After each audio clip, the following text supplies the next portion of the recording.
de por qué funciona, ¿no? Mucho se habla de la congestión de metabolitos que hay, pero no nos hablan mucho de qué son estos metabolitos o por qué funciona, por qué crea la masa muscular, ¿no? Y ahorita vamos a hablar un poquito de esto. Por ejemplo, como ya saben y mencionó Oscar hace ratito, la hipertrofia se da por, uno, tensión mecánica o dos, el estrés metabólico. Y bueno, en este caso no tenemos mucha tensión mecánica, es lo que tratamos de evitar y lo que hemos estado hablando en los últimos momentos. Entonces es el estrés metabólico. ¿Cómo creamos este estrés metabólico? Bueno, al momento de restringir el flujo sanguíneo, ya estamos teniendo una hinchazón celular, si lo quieren ver así. Y también suceden muchas reacciones metabólicas. Esto se le llama el conjunto de metabolitos que tanto hablan algunos fisios o nutriólogos, ¿no? ¿Cómo se libera o qué se libera? Mire, para empezar, hablando desde propiamente lo que nos interesa a nosotros los fisios, a mí me interesa porque al crear esto, a una glándula llamada glándula pituitaria nos secreta una hormona de crecimiento.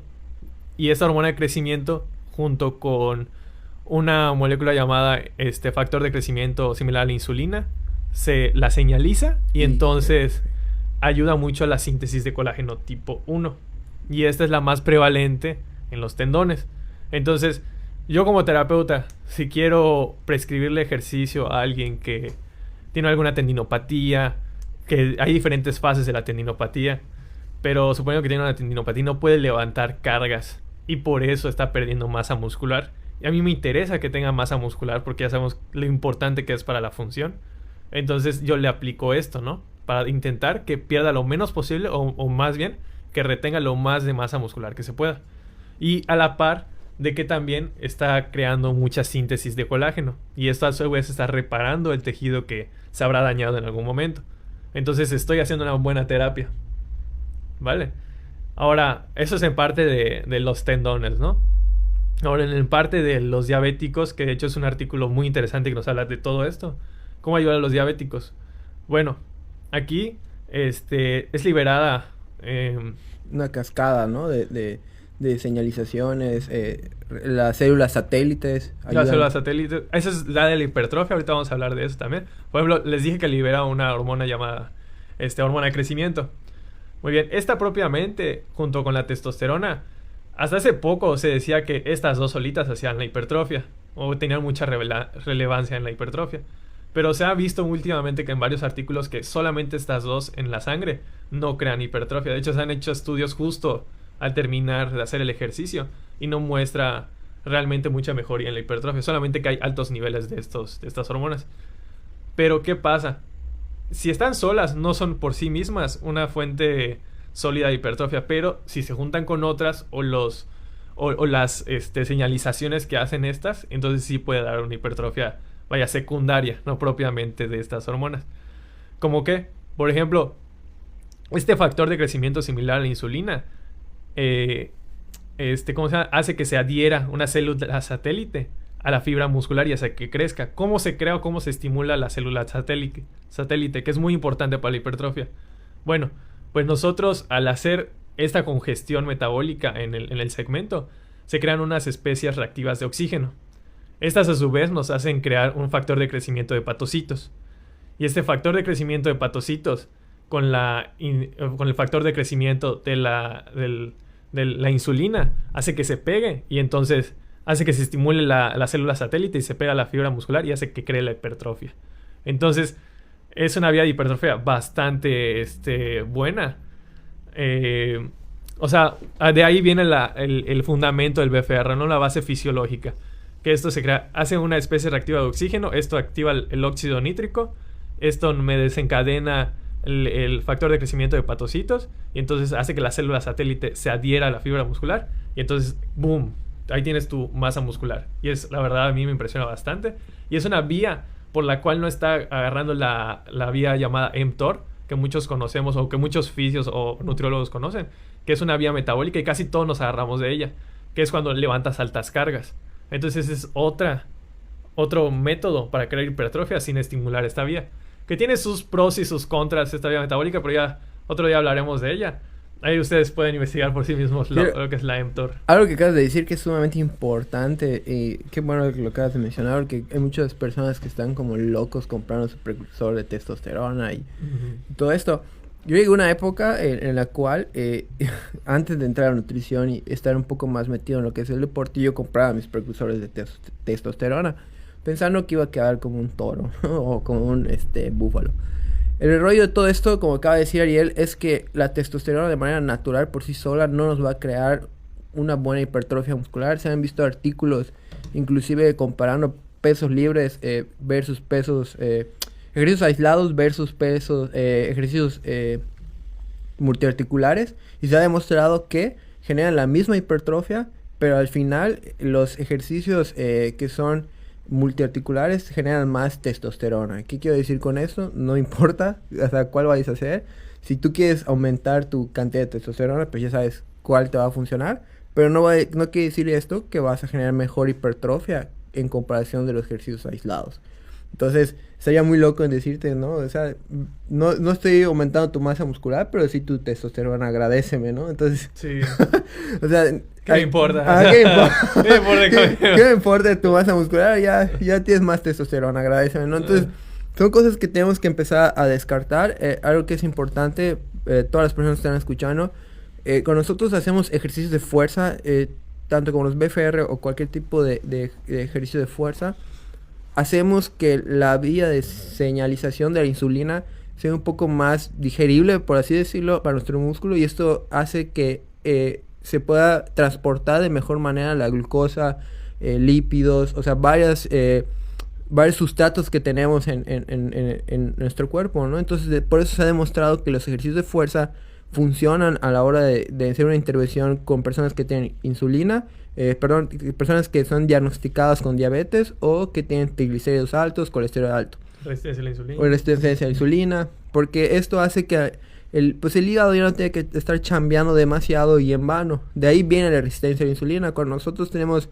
un tipo de diabetes, diabetes tipo 2, hay ciertas células que llaman GLUT2, creo que eran las GLUT2, sí, ¿no? Las que son las que no pueden hacer que esa señalización de insulina pueda entrar a las células y deje de funcionar.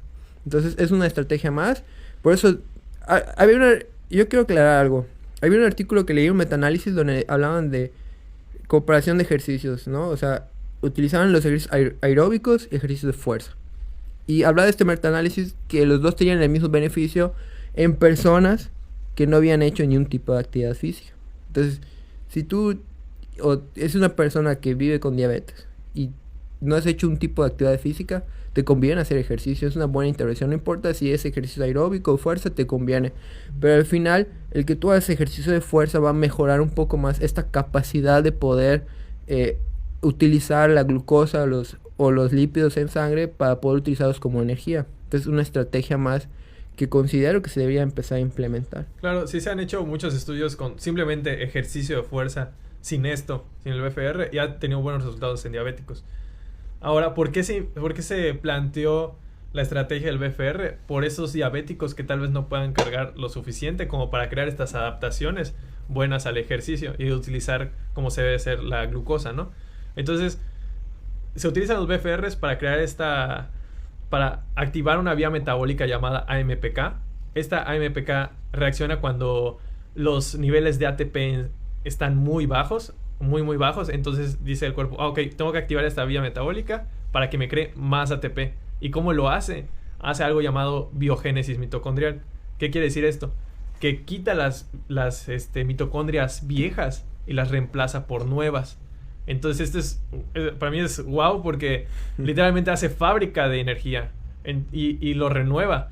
Pero esto solamente lo hace en casos extremos donde, vamos a decir casos donde urja la energía, ¿no? Entonces hay que llevar el cuerpo a estos extremos para que surja estos beneficios. Entonces, ¿qué pasa? Sale la biogénesis mitocondrial y entonces también la captación de glucosa se hace mejor, porque la libera algo llamado GLUT4, el cual no necesita de la insulina sino que solita ella hace que la glucosa ingrese a la célula y entonces sea transformada en energía, en vez de que esté en el torrente sanguíneo, creando todo esto de la resistencia a la insulina. Entonces esto para diabéticos es súper bueno porque esa glucosa excedente en sangre la transforma en energía y crea... Y les digo, esta vía metabólica no nada más tiene esto, sino que también activa la oxidación de ácidos grasos, lo aumenta bastante. Entonces, si tienen mucha adiposidad,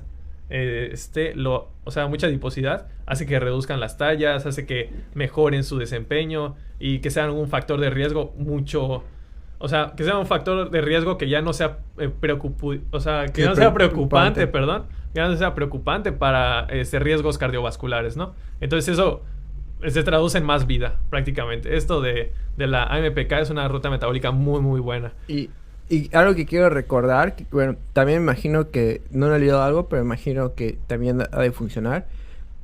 Un beneficio igual de los ejercicios de fuerza es que mientras más tensión generemos, sobre todo en el tejido óseo, nuestros huesos se van a volver más fuertes. Claro. Entonces, o sea, ¿por qué negarnos a recomendar este tipo de estrategia, sí, ¿no? Entre más masa muscular haya, más densidad ósea va a haber. Y eso es definitivamente, sí. Hay un montón de investigaciones. Los adultos mayores se recomienda que hagan ejercicio de fuerza, sobre todo para esto, inclusive para la prevención de osteopenia, osteoporosis, o sea, varias comorbilidades óseas, ¿no? Entonces, yo creo que es una buena estrategia. Inclusive se ha encontrado en el adulto mayor que la densidad ósea ha aumentado y su funcionalidad, sobre todo.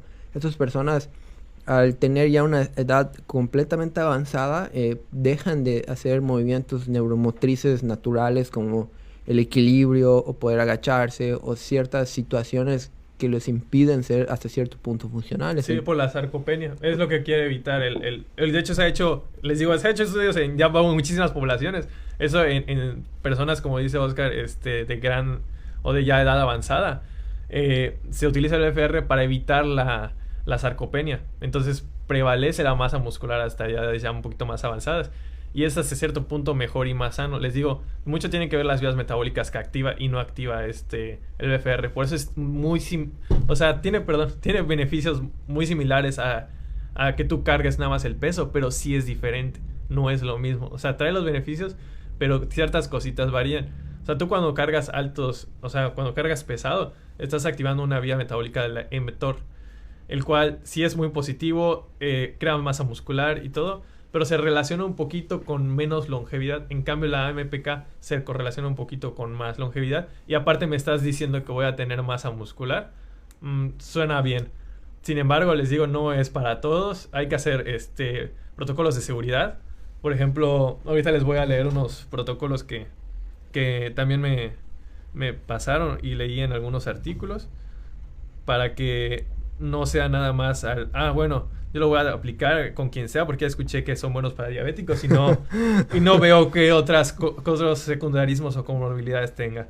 Por ejemplo, hay un artículo que nos menciona que antecedentes de trombosis venosa profunda ya son 5 puntos. O sea, esta escala es una escala donde que si ya tienes más de 4 puntos, ya nos aplica el BFR. Entonces, nos menciona que antecedentes de trombosis venosa profunda ya son 5 puntos, o sea, ya no es aplicable. Enfermedad aguda o fiebre, tampoco. Presiones arteriales mayores a 180, 100 milímetros de mercurio. Estás hablando de ahí una crisis hipertensiva, o sea... Y aunque, por ejemplo, la persona no utiliza el BFR, ni pienses ir a hacer ejercicio de fuerza con esa presión arterial. Sí, ya, o sea, de hecho, hasta hace poco, o sea, si no leía un artículo referente a eso, yo no aplicaba esto en un paciente cardiópata o hipertenso. O sea, no le voy a jugar al chido, ya sabes, o sea, simplemente no. Pero hay gente muy loca que se atrevió a hacerlo, pero, ojo, viendo todo esto, seguramente tuvo sus cuidados y se animó a hacerlo y vio que tenía buenos resultados y lo publicó. Entonces, es algo para tenerse en cuenta. Bueno, sigo leyendo. Un periodo posoperatorio temprano, pues, hablamos de 1 o 2 días, arritmia de clase superior o isquemia coronaria. Esto ya es un tipo de, es un infarto al corazón, es que literalmente una parte del corazón se haya muerto. Entonces no le vas a poner el BFR. Embarazos, yo desde embarazos, tiene 4 puntos, no tiene más, pero yo desde embarazos simplemente no. Estos ya tienen 3 puntos, que sean venas varicosas, inactividad muy prolongada, fibrilación auricular, insuficiencia cardíaca. Inclusive, vean, está entre uno de los puntos número 3 para no utilizar el BFR. Y tenemos que en 4 más de 4 ya no se debe aplicar. Y aquí está la insuficiencia cardíaca. Y hay alguien que sí se atrevió a hacerlo y vio que en la insuficiencia cardíaca congestiva y tuvo esos beneficios que mencioné hace rato, que aumentó la masa muscular y disminuyeron la tensión arterial en este tipo de pacientes. Algo que antes que se me olvide, las personas que tienen alguna lesión en la rodilla y no pueden, están comprometidos a no levantar mucho peso y quieren mejorar su estado de salud o metabolismo, creo que es una buena estrategia también para utilizar los BFRs. ¿Por qué? Por lo mismo, porque ya no están comprometiendo lo que son tendones, ligamentos o la articulación como tal. Entonces, muchísimas personas creen que para crear masa muscular necesitas pues todo el tiempo estar muriendo, y no, es una estrategia para estas personas que tienen una lesión y están comprometidas a no levantar cargas extremadamente altas o cargas intensas. Sí, claro, y de hecho yo lo estoy proponiendo para esa semana de descarga que muchos deberían hacer y que no muchos hacen. Que era esa semana de descarga. ¿Escuchaste? Para esa semana de descarga yo lo planteo. ¿Por qué? Porque como es una semana donde vas a bajar las cargas, pero no quieres perder obviamente tu masa muscular. Tampoco es que la pierdas en una semana, ¿no? Pero vamos a decir, quieres seguir aumentando tu masa muscular sin tener que estar sometiendo al tendón y a tus rodillas, articulaciones a altas cargas. Entonces puede ser una ayuda bastante buena porque quitas esa tensión mecánica y le pones el estrés metabólico. Entonces por otro sistema, pero se sigue hipertrofiando tu segmento, ¿no? Ya sean brazos o piernas, dependiendo, pero se sigue hipertrofiando. Entonces esto puede ser bastante bueno, sobre todo para darle este reposo que requieren los tendones, a la par que, como ya mencionamos, también se va reestructurando la síntesis de colágeno. ¿Cuánto tiempo llevas de descarga tú, Adrián? Una semana. No es cierto, llevas un mes, güey. ¿De descarga? De descarga. ¿Qué dices semana? Sí, ¿esta semana no has hecho ejercicio? ¿Solo esta semana? Nah. Bueno, eso de semana de descarga no quiere decir que una semana no hagas ejercicio, tienes que seguir activo. Pero tienes que reducir ya sea el peso, las series, algunas de las variables del ejercicio, ¿no? Pero no es que, es mi semana de descarga, adiós, Jim. O sea, no me aparezco hasta el siguiente mes. Próxima mensualidad. Hasta la próxima mensualidad.